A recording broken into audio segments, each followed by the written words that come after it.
क्या कह रहे हैं? प्रेमदीप आया? चलो ठीक है, फिर स्टार्ट करें सब। Okay, put down the heading goodwill. कैसे समझाऊँ तुम लोगों को, बड़ा एम्बैरेसिंग है। मुझे बताओ कि मैं तुम लोगों को क्यों पढ़ाऊँ, अनटिल अनलेस तुम फीस दे रहे हो। उसके अलावा प्रोफेशनल मत हो जाना, पैसों पे आ जाओ सीधे, बट उसके अलावा क्यों पढ़ाऊँ? मुझे रिजल्ट चाहिए, ये मेरी इच्छा है। आ रहा है, ये मेरी इच्छा नहीं हो रही है। मुझे मनी का कॉम्पनसेशन होता है, टाइम कॉम्पनसेट हो जाता है। और बताओ सब। सॉरी, मेरा प्रोफेशन है ये बात, चलो ठीक है, मान लिया ये बात भी। और कुछ बताओगे सब? अच्छा, मुझे तुमसे क्या फायदा है? कोई एक बेनिफिट बताओ जो मुझे तुमसे है। सॉरी, रिजल्ट आएगा, दैट्स ट्रू, बट मेरा ये पर्सनली मानना है, इतना रिजल्ट इंस्पायर का आ चुका है ना, सबकी फोटो रिवर्स करके भी चलाऊंगा तो 2-3 साल तो गुडविल पे खा लूंगा। That's a different situation. और बताओ, और पढ़ा के क्या फायदा? आर्यन को पढ़ा के क्या फायदा है? आर्यन, क्योंकि अभी ये तो कोचिंग नहीं आ रहा, तो रिजल्ट तो मैं एक्सपेक्ट कर नहीं सकता। ठीक है, सिंपल सी बात है। और रेवेन्यू मॉडल भी कोई खास ऐसा स्ट्रांग नहीं है कि मैं सोचूं यार इसके पैसों से 2-3 क्लासरूम्स और बन जाएंगे, तो बहुत मुश्किल है। तो क्यों पढ़ाऊं? वर्ड ऑफ माउथ आर्यन का, ये खुद इतना चुप रहता है बेचारा, क्या ही वर्ड ऑफ माउथ जाना है। स्टिल एक जनरल परसेप्शन। यस भूमि, क्यों पढ़ाएं? ओके, चलो मैं एग्जांपल से शुरुआत करता हूँ, बहुत बेसिक से शुरुआत करता हूँ। 2014 में जब मैंने एम्यूनिटी ज्वाइन करा, तो मैंने एक चीज़ नोटिस करी कि रुद्रपुर डिस्ट्रिक्ट में, जो पूरा उधम सिंह नगर डिस्ट्रिक्ट है, यहाँ पे टीचर्स नहीं मिलते, अच्छे टीचर्स नहीं मिलते, क्योंकि टाउन बहुत छोटा है, तो कोई भी बड़े शहर से छोटे शहर में तो आएगा नहीं। और जो यहाँ पे एग्जिस्टिंग टीचर्स हैं वो टीचर्स नहीं है, वो स्कूल में पढ़ रहे थे, कुछ नहीं मिला करने के लिए तो आओ पढ़ा लेते हैं, ऐसा माइंडसेट था, मैंने देखा।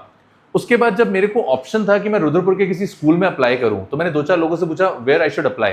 मैं बरेली रहता था, तो सबने कहा आर्यन में अप्लाई करो, बिकॉज आर्यन का reputation was great at that point of time. बहुत अच्छा रेपुटेशन था, क्योंकि आर्यन के रिजल्ट्स बहुत कंसिस्टेंट थे। फिर मैंने कहा अच्छा, अगर आर्यन में नहीं करूं तो कहाँ अप्लाई करूं? बोले जेसीज में कर लो, जेसीज is also a big school. मैंने कहा कॉन्फ्लुएंस में? बोले नहीं, कॉन्फ्लुएंस तो खत्म है, अब तो नाम चेंज हो गया उसका, बट स्टिल। फिर मैंने कहा एम्यूनिटी में, तो उस समय एम्यूनिटी को कोई खास जानता नहीं था। 2012-13 तक क्या होता था, एम्यूनिटी में बच्चे 10th तक पढ़ते थे और 10th के बाद स्कूल चेंज कर लेते थे। 11th में ऐसा होता था, पूरा का पूरा 11th में एम्यूनिटी का सेक्शन आर्यन में बना होता था कि ये एम्यूनिटी सेक्शन है, क्योंकि सारे बच्चे स्कूल चेंज कर देते थे। रीजन, 10th तक एम्यूनिटी अच्छा होता था, उसके बाद सीनियर टीचर्स कम थे, तो स्कूल ट्रांसफर्स बहुत ज्यादा होते थे।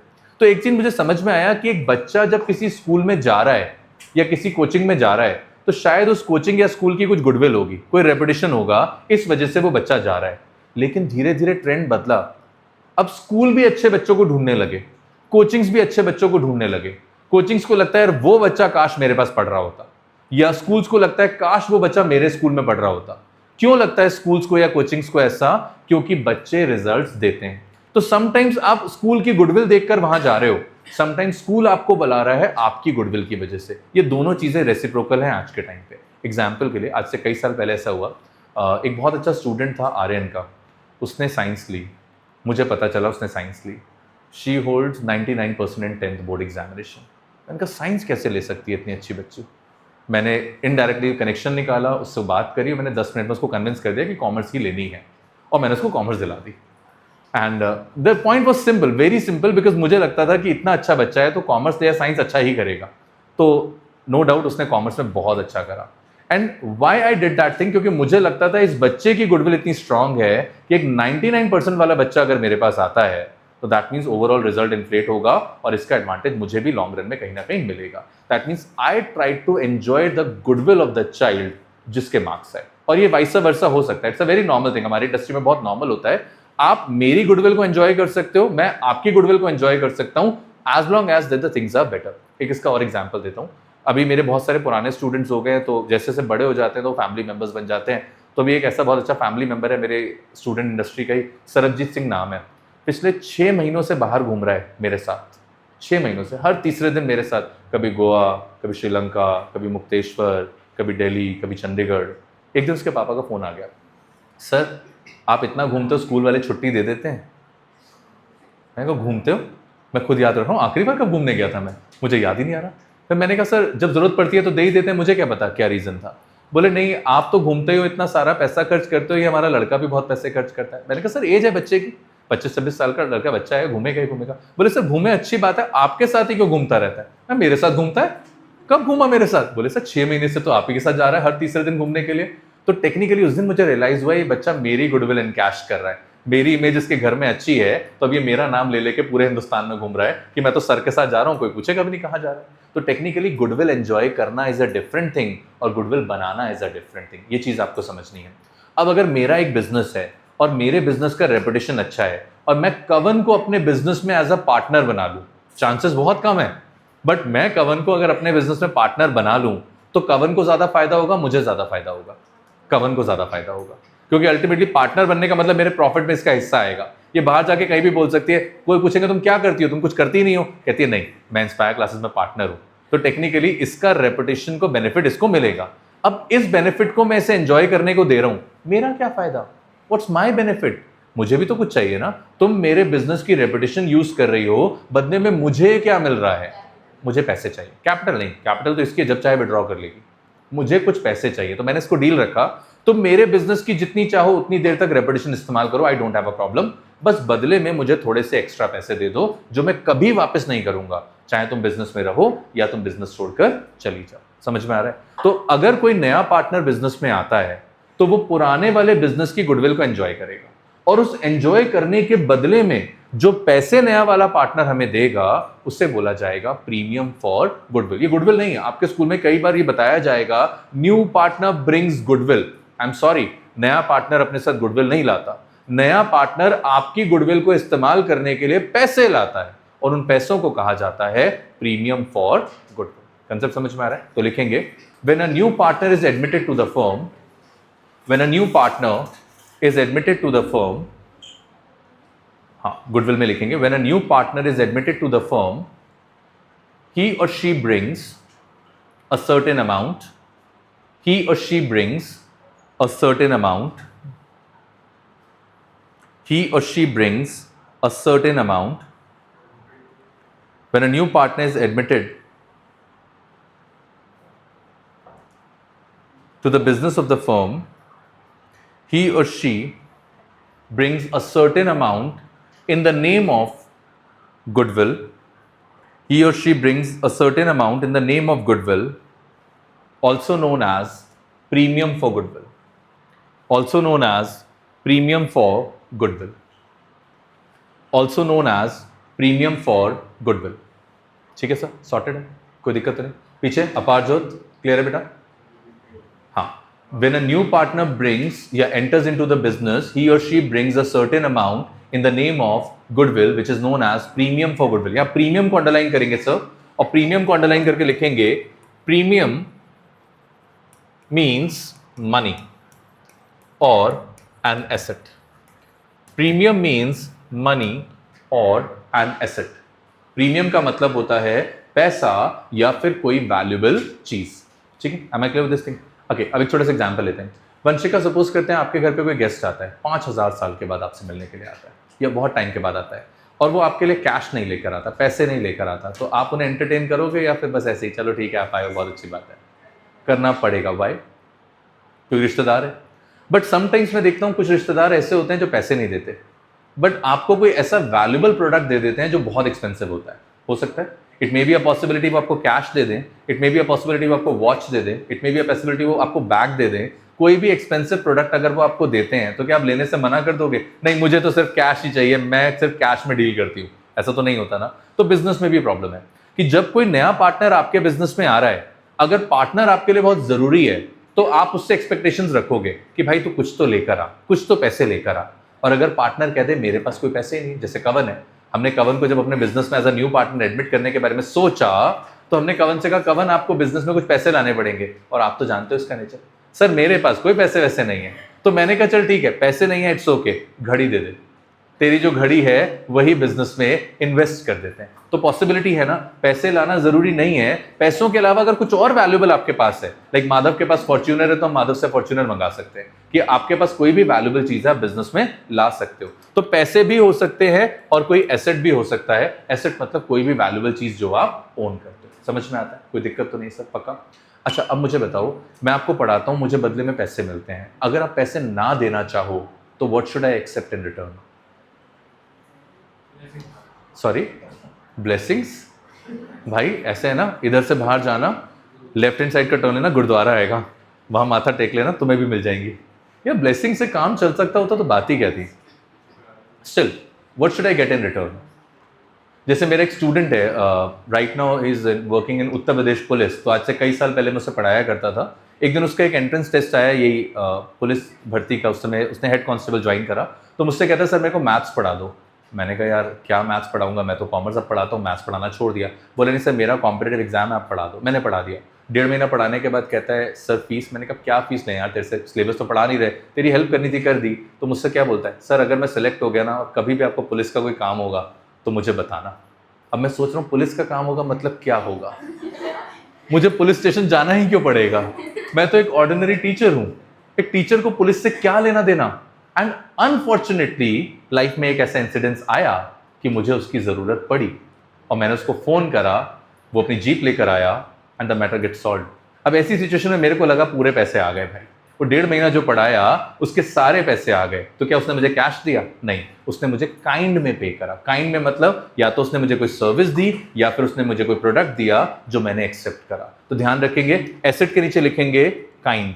काइंड का मतलब होता है पैसों के अलावा कोई भी चीज जो आपको मिलती है। पैसे नहीं मिल रहे, पैसों के अलावा कोई भी चीज जो आपको मिलती है। It could be furniture, it could be calculator, it could be anything. समझ में आ रहा है सर? तो रिपीट करते हैं, नया पार्टनर बिजनेस में आएगा तो अपने साथ कुछ पैसे लेकर आएगा या सामान लेकर आएगा। क्यों लेकर आएगा? क्योंकि वो आपको कॉम्पनसेट करता है, क्योंकि आप अपना प्रॉफिट उसके लिए सैक्रिफाइस करते हो। उस अमाउंट को बोला जाता है प्रीमियम फॉर गुडविल। अगर वो कैश में लाता है तो भी प्रीमियम है, एसेट में लाता है तो भी प्रीमियम है। ठीक है, अब लिखेंगे accounting treatment. Put down the heading accounting treatment. Asset का मतलब ही काइंड होता है। काइंड में मतलब पैसों के अलावा कुछ ले आना। चलो एक और एग्जांपल ले लेते हैं, इसका फिर डिस्कस करेंगे। आपने कभी किसी को गिफ्ट दिया है तो कैसे डिसाइड करते हो how much to be given? कैसे डिसाइड करते हो कितने पैसे देने हैं या कितने रुपए का गिफ्ट देना है? As per the relation. तो मेरे थोड़ी हेल्प कर दोगे यार, मतलब मैं बहुत पोर हूँ इस मामले में ना, मेरा पर्सनल बिलीफ है कोई जरूरत नहीं गिफ्ट देने की। सिंपल सी बात है, अगर सामने वाला आपको जानता है then it doesn't makes a difference, और नहीं जानता तो मर्सिडीज भी दे दो, उसने रोना ही है बैठ के। तो अभी रिसेंटली मेरे नेबरहुड में किसी की हाउस वार्मिंग सेरेमनी थी, तो मेरे पास मैसेज आता है कि हाउस वार्मिंग सेरेमनी है, आप सब ने आना है। तो मेरे घर वाले मेरे से पूछते हैं क्या देना है। उनका क्या देना है? बोले क्या देना है? मैंने कहा कुछ भी दे दो, अब क्या कर सकते हैं इसमें। तो बोले बजट कितना है? मैंने कहा लीस्ट, सबसे कम। तो बोले सबसे कम भी कितना? मैंने कहा सबसे कम तो आप ही बताओगे ना। तो डिसाइड हुआ कि चलो 2000 तक के बजट में देखते हैं, इतना काफ़ी होगा। अब मार्केट गए, 1 घंटा हो गया, 2000 में कुछ मिल ही नहीं रहा, पैसों की वैल्यू खत्म हो गई। अल्टीमेटली मैंने कहा 2 चॉकलेट के डिब्बे ले ले, वही दे देने। तो कहते ऐसे तो बुरा लगता है। तो फाइनली अब प्रॉब्लम क्या है कि 2000 में कोई आर्टिकल तो मिल नहीं रहा। तो अब 2 ऑप्शन है, या तो 2000 रुपये कैश दे दो और या फिर 2000 रुपये कोई आर्टिकल ढूंढ लो। आर्टिकल मिल जाएगा तो आर्टिकल दे देना, आर्टिकल नहीं मिलेगा तो कैश दे देना। बात तो एक ही चीज है ना, हमें अपने पॉकेट से 2000 रुपये खर्च करने हैं, हमारे लिए तो बराबर ही है। पैसे दे दें या आर्टिकल दे दें, क्या फर्क पड़ रहा है? तो सेम है, पैसे दे दें या आर्टिकल दे दें, क्या ही फर्क पड़ रहा है? हमारे लिए दोनों चीजें बराबर है, हमें बस देना है, कैसे भी करके देना है। ठीक है, अब लिखेंगे accounting treatment. Accounting treatment, accounting treatment. अब जब हम अकाउंटिंग ट्रीटमेंट लिखेंगे तो इसमें जर्नल एंट्री करेंगे बेटा। ठीक है, और जर्नल एंट्री बहुत सिंपल है, आप लोग क्लास 11 से पढ़ते आ रहे हो, वैसी जर्नल एंट्री है। पहली एंट्री हो जाती है जब कोई नया पार्टनर बिजनेस में आता है तो वो अपने साथ इनिशियली जो भी लाएगा, मैं मान के चल रहा हूं वो कैश में लेकर आएगा, कैश में या बैंक से लेकर आएगा, इससे कोई फर्क नहीं पड़ता।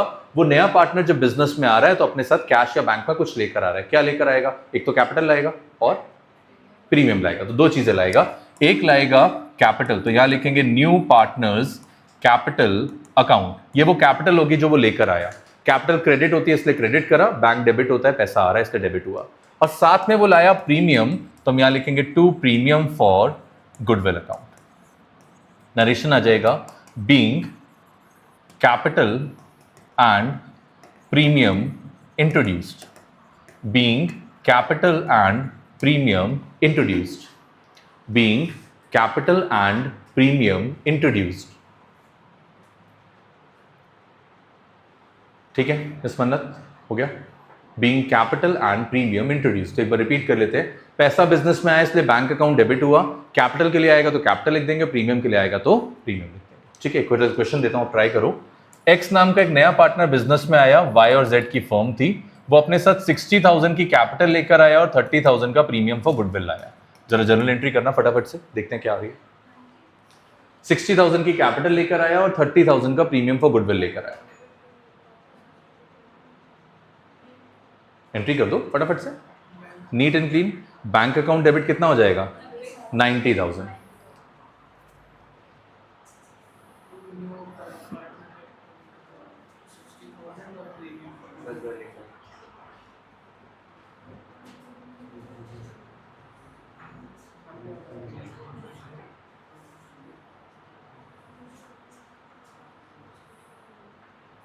हो गया सर? डन?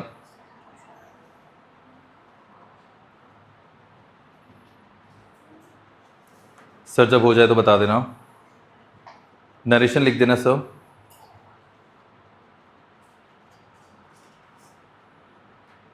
हो गया? नरेशन आएगा being capital and premium introduced. ठीक है काव्य जी, लिख लिया बेटा? Being capital and premium introduced. हो गया सर? लास्ट वीक कोई दिक्कत तो नहीं? अब मुझे बताओ कैपिटल किसके लिए लाया, अपने लिए या हमारे लिए? बिजनेस के लिए। ना अपने लिए ना हमारे लिए। जब बिजनेस बंद होगा तो क्या वो कैपिटल वापस ले जा सकता है? बिल्कुल ले जा सकता है। तो हम कैपिटल में तो कुछ नहीं कर सकते। ये जो कैपिटल नया पार्टनर बिजनेस में लाता है, इसमें हम कुछ नहीं कर सकते। रीजन सिंपल है, क्योंकि ये कैपिटल वो अपने लिए नहीं लाया, बिजनेस के लिए लाया, और जिस दिन बिजनेस बंद हो जाएगा उस दिन वो ये पैसा लेकर चला जाएगा। बट ये जो पैसे लाया प्रीमियम फॉर गुडविल के नाम पर, ये किसके लिए लाया? सॉरी, हाँ, अब इसमें थोड़ा सा मेरे को ना एग्जाम्पल और याद है, मुझे क्लैरिफाई करेंगे थोड़ा सा। अभी तो तुम लोग बड़े हो गए, छोटे रह गए। आर्यन, बड़े हो गए, छोटे रह गए। मैं बताता हूँ तुम्हें, बड़े इन द सेंस तुम्हारी एज कितनी आर्यन? हाँ, तो छोटे ही बच्चे होते हैं, 19-20 साल के बच्चे छोटे होते हैं। तुम्हारी एज ब्रैकेट सबका सेम होगा, 18-19-20। तो मेरी एज होगी 34। मैं बड़ा सरप्राइज रहता हूँ, परेशान रहता हूँ। मेरे घर पे कोई भी अब गेस्ट आता है, मुझे कुछ देता ही नहीं है। तुम्हें देता है? कोई गेस्ट आता है कुछ नहीं देता, तुम्हें भी नहीं देता? अरे बस फिर ठीक है। नहीं, क्यों नहीं देता? मतलब मेरे को देने में दिक्कत क्या है? मैं छोटा ही तो हूँ अभी। सॉरी, मैं घर का हूँ मतलब? लड़के हो तो जब मैं छोटा था तब मैं लड़का नहीं था जो मेरे को पैसे मिल रहे थे? यार मेरा भतीजा इतना सा है, वो उसको सब दे रहे हैं, उसके पास कैश नहीं संभल रहा, पॉकेट से गिर रहा है। मैं संभालता हूँ, भाई मुझे दे दे ना। और मैं देख रहा हूँ जैसे जैसे हम लोग बड़े होते चले जाते हैं, हमें गिफ्ट्स मिलना कम हो जाते हैं। छोटे बच्चों को बहुत गिफ्ट्स, बहुत पैम्परिंग होती है। बड़े बच्चों को कोई नहीं पूछता, ये अपने आप कर लेंगे। तो ऐसा क्यों होता है भाई? अपनी इनकम स्ट्रीम है। अच्छा, तो इनकम स्ट्रीम है तो कुछ नहीं देंगे, तो घर बैठ जाओ मतलब गिफ्ट के चक्कर पे? कैसी बातें कर रहा है यार। और कोई रीज़न हो सकता है? तब भी नहीं मिलेंगे अब तो। हाँ जी, और कोई रीज़न? और कुछ ऐसा जहां आपको लगता है क्यों छोटे बच्चों को ही क्यों दिए जाते हैं पैसे या गिफ्ट और समथिंग एल्स? क्या कह रहे हैं? कुछ तो रीजन हो सकते हैं। चॉकलेट ही दे दो यार, कोई चॉकलेट भी नहीं देता है, बट छोटे बच्चों को सब देते हैं। रीजन क्या होता है? वाई? अच्छा, एक और एग्जाम्पल लेते हैं। आज आपकी डेट में आपके घर पे कोई गेस्ट आए और आपसे पूछे कि क्या वो आपका रूम एक दिन के लिए यूज़ कर सकता है बिकॉज और कोई जगह नहीं है रुकने के लिए, तो आप मना कर दोगे या हाँ बोल दोगे? मना कर दोगे, आपके घर वाले मान जाएंगे? नहीं मानेंगे और डांटेंगे, कहेंगे नहीं गेस्ट आएगा, उसको फर्स्ट प्रायोरिटी है। बट छोटे बच्चे जो होते हैं, बिल्कुल छोटे वाले जो बच्चे होते हैं, उनको आप बना के दिखाओ, उनको डांट लो, रो लो, पिट लो, वो गेस्ट के सामने फैल जाते हैं ना। तो टेक्निकली डिफरेंस क्या होता है? आप थोड़े से सोफिस्टिकेटेड हो, आपको ऑकवर्ड फील होता है कि गेस्ट के सामने डांटेंगे, इससे अच्छा मान जाते हैं। छोटे बच्चों को कोई ऑकवर्ड फील नहीं होता, उनकी खुद की कोई इज्जत ही नहीं है, जहां मर्जी फैल जाओ, कोई परेशानी नहीं है। दैट्स द रीजन जब कोई गेस्ट आपके घर में आता है तो सबसे ज्यादा परेशानी छोटे बच्चों को होती है। रीजन क्या है? गेस्ट आएगा तो पेरेंट्स का टेंशन किसको मिलेगा? गेस्ट को। जगह किसको मिलेगी? गेस्ट को। खाना अच्छा किसके पसंद का बनेगा? गेस्ट का। बच्चों की कोई इंपॉर्टेंस ही नहीं रह जाती उस टाइम पे। तो ऐसी सिचुएशन में गेस्ट बच्चों को कॉम्पनसेट करते हैं कि तुमने हमारे लिए 2 दिन का जो बलिदान करा, इसके बदले में हम तुम्हें आज कुछ देकर जाएंगे। And it's a real life बेटा। आपके लिए जो सैक्रिफाइस करता है आप उसके लिए ज्यादा करते हो, जो आपके लिए कम सैक्रिफाइस करता है आप उसके लिए कम करते हो। आप लोग अपने बर्थडेज में अपने फ्रेंड्स को बुलाते होगे, कैसे डिसाइड करते हो किसको बुलाना है किसको नहीं बुलाना? थोड़ा सा कॉन्ट्रोवर्शियल क्वेश्चन है, बट स्टिल कैसे डिसाइड करते हो? एक तो ये हो सकता है उसने बुलाया था तो मैं बुलाऊंगा, उसने नहीं बुलाया था तो मैं नहीं बुलाऊंगा। और एनीथिंग एल्स? हाँ जी सर, सॉरी।